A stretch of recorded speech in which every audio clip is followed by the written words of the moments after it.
Hi all, so I've just opened up this tag transponder that's been sent to me to have a battery change done on it.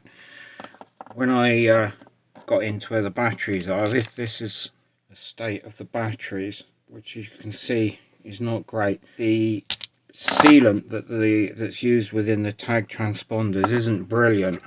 It's not unusual at all to see the batteries like this. I'll put new batteries in this one and there's a good chance it's going to work.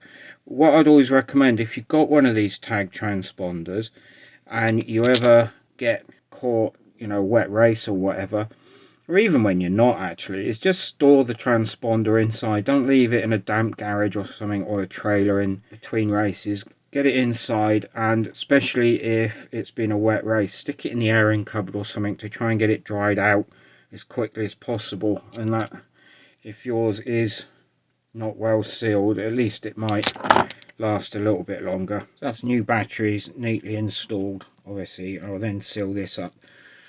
I seal it with a better compound than tag used. Looking fairly likely. I don't know if the camera's going to pick that up, but the LED is flashing green as soon as I put the new batteries in.